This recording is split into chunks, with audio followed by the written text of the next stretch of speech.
Breaking news just in. Adam Schefter, go. All right, Greeny, the New England Patriots and Mike Vrabel have reached agreement for him to become the next head coach of the New England Patriots. It's a multi-year agreement. He will take over, and he will come back to the franchise that he helped win 3 Super Bowls as a player. He now will become one of 7 players to help a team win a Super Bowl as a player and go on to become the head coach of that franchise. Ironically enough, Gerard Mayo, also one of those people who did it, and now Vrabel will succeed Gerard Mayo and take over a franchise that has lots of salary cap space, that has a quarterback in place, but the Patriots are looking to restore the franchise. You heard Teddy Bruschi yesterday call for the hiring of Mike Vrabel, and apparently Robert Kraft was listening. That deal is now done. There is an agreement, and he will be introduced this week as the next head coach of the New England Patriots. Outstanding, Shefty, as always. Teddy, obviously you're the first one everyone wants to hear from. He was your longtime teammate. What's your reaction?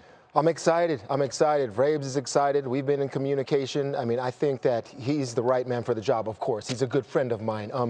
Listen, firing Gerard after 1 year, it's been bad for the last 2 years with the New England Patriots organization.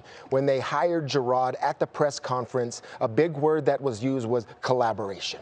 All right, a collaboration and everybody's input and all of this stuff. Well, I don't know how much it is that anymore, and I think that's a good thing because Vrabel isn't going to joke around. Vrabel's going to tighten the screws. In my opinion, there are some people in the front office that need to be told, you don't know what you're doing, and you need to take a step back because someone's coming into that organization now that has conviction, that will let you collaborate. He'll work with people. Yeah, sure, he'll work with you. But I'm telling you, this guy's smarter than you are. And I'm telling you, he knows what to do in terms of he has the experience from being a head coach before. He's been a coordinator before. He's been all over the league, has a lot of connections. I love the hire, okay? Of course, this guy's a friend of mine, like I said, but there's going to be a change. I'm a little bit surprised. That this happened because, I mean, there are some people upstairs in the organization that want to be heard. And sometimes they're going to have to take a bite of humble pie and understand your opinion doesn't matter on this one because there are people in the building that know more. And I hope that is what happens this time around because the collaboration project did not work.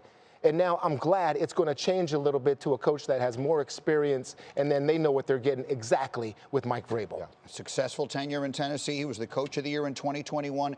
He's 49 years old, will be 50 when next season begins. Rex, what's your reaction? Hey, man, I mean, hopefully I get to kick this guy's ass twice a year. I don't know what to tell about. Just kidding, them jets, huh? I'm just kidding, buddy.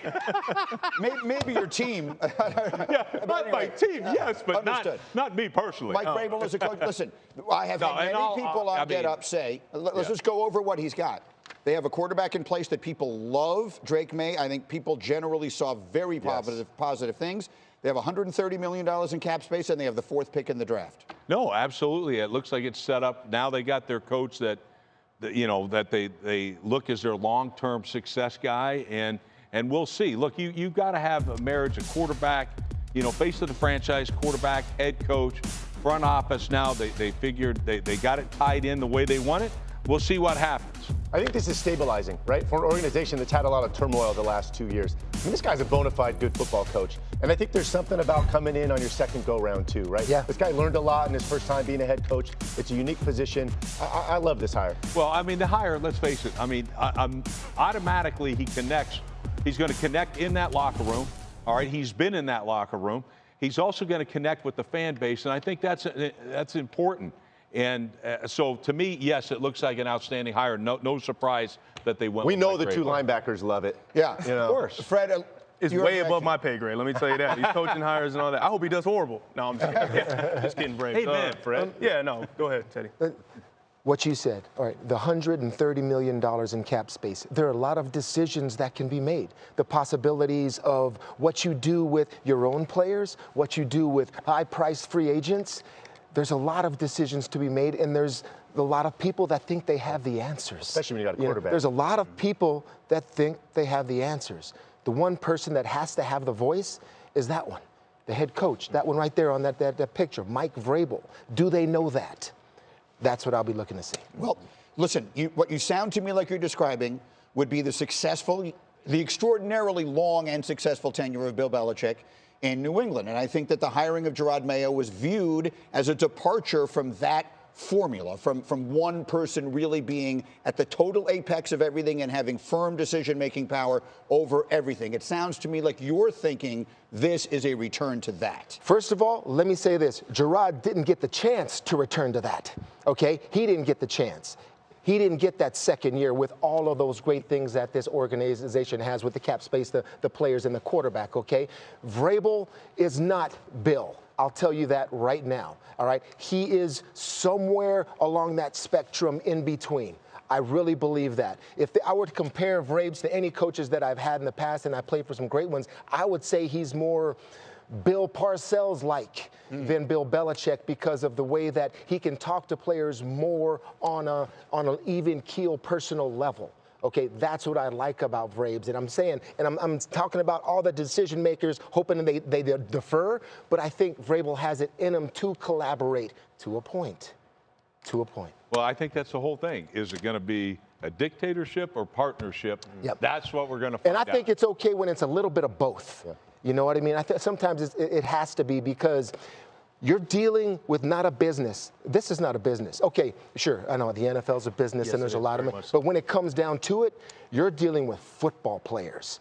And we are different than a lot of other people on the planet in terms of personality, mental toughness, our determination, our conviction, all of that stuff. Sometimes, like this guy, you can be tough to deal with. The players.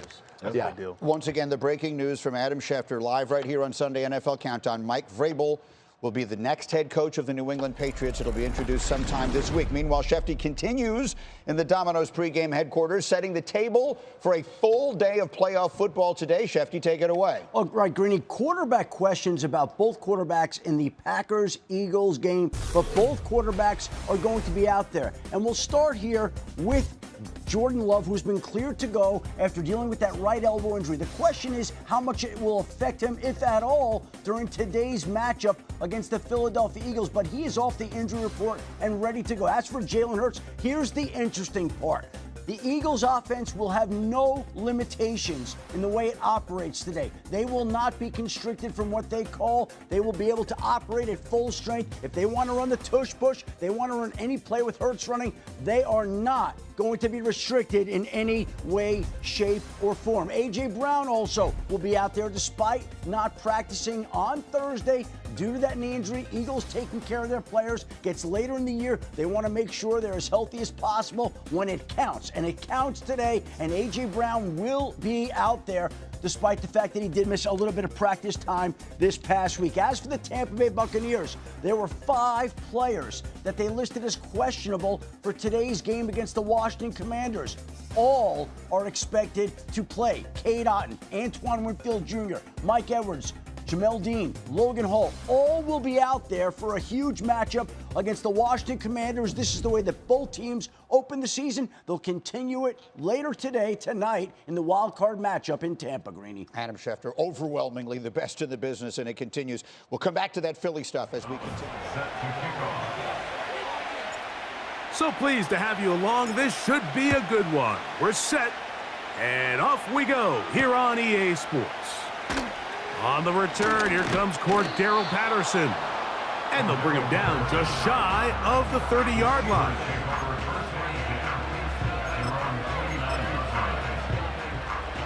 So they come to the line for first down and 10.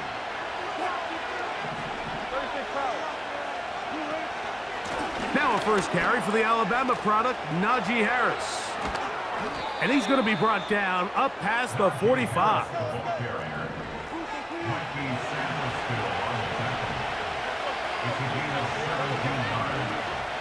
On first down, right back to Harris. And he'll get forward for a couple. It's second down.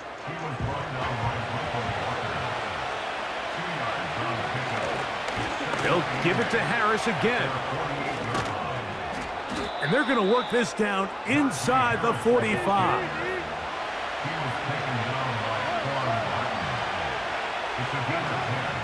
Another run here with Harris. And he'll work forward for about 3. It's second down.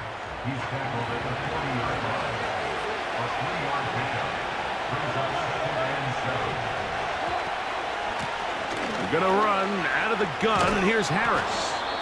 He'll pop this ahead for about 4, but it will set up 3rd down.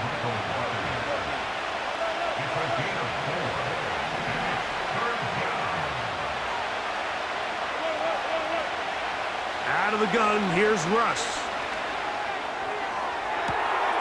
That is hot!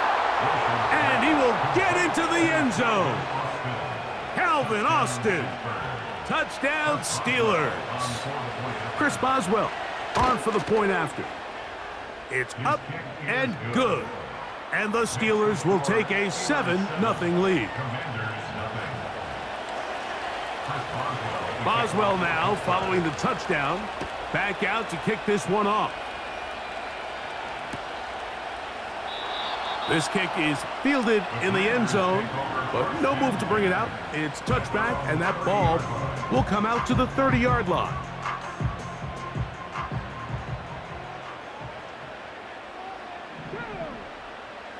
Right to the air goes Daniels. They try to set up the screen, but this one doomed from the start. It's incomplete. They'll try again here. 2nd and 10.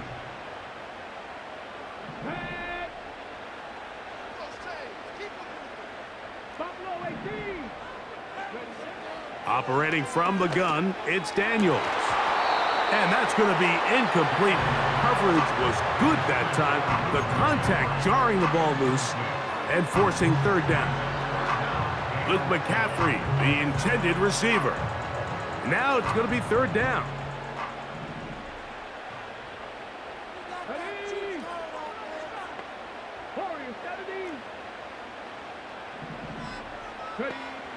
From the shotgun on 3rd down, Daniels.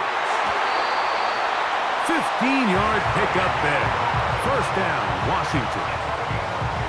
And this is what you can do when you have one of the best receivers in the game. You understand that even if the coverage is not perfect for the play call, sometimes it's just as simple as my guy is better than your guy, and we're going to just keep giving him a chance. Off he goes.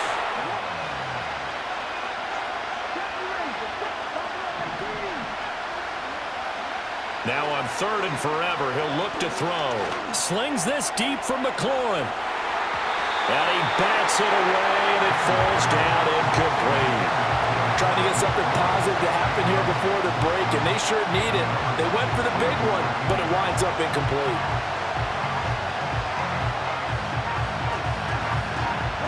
And likely time for one final play here in the half, so they will go for it on 4th down.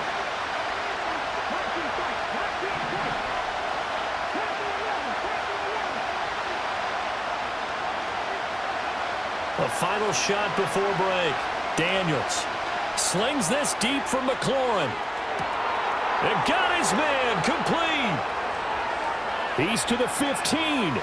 And he's in for the touchdown. Because it is so simple. It's something that these two have done and thrown together for years and years. Maybe not to each other, but since Pop Warner. They've been running the go route. Just run right by him, and if you're even, you're leaving, and I'm going to drop it right over the top. Now to throw. And the conversion is no good as that pass falls incomplete. Going to be a little armchair quarterback after that call. Looked like the defense knew exactly what was coming. Well, time making this all but impossible, but they're going to try for the onside kick here anyway. And this is going to be covered up by the Commanders. That should just about lock up the win.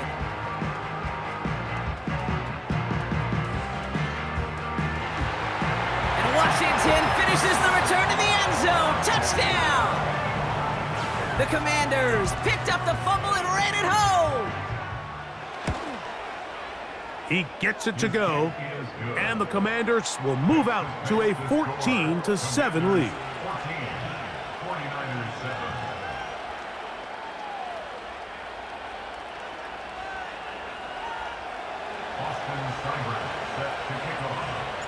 Seibert now following the touchdown. He's out to kick it away.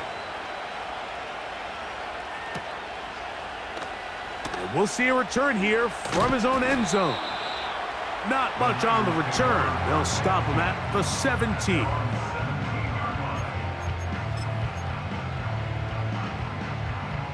Boy, some bulk in the formation on that right side here for 1st and 10.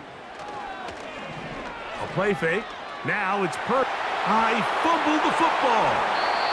And the defense has it. And there it is. The defense comes up with the big... Robinson will score. Touchdown, Commanders. So how about that for an answer? They get the touchdown there, and it's back to a one-score game here in the 4th. And that's what these guys have done all game long because they've scratched and slashed their way to stay in this game. And by now, we should all realize they're not going away. Now the pressure again swings to their defense because they're going to need to find some way to get the ball back. All right, now a big 2-point conversion attempt still to come. Daniels going to try and throw for it. And it's intercepted at the goal line. Oh, no, he lost the football. And he will get into the end zone, and a 2-point conversion will cut this down to a 6-point game. Here's Eckler. And he's brought down for a loss. The Commanders in the hurry up. They're hustling for the line.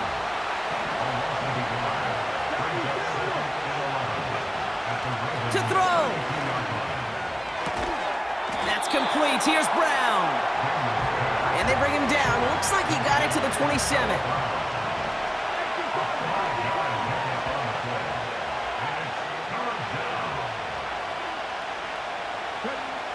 Here he is to throw. Someone got a piece of that downfield throw, but it is caught anyway.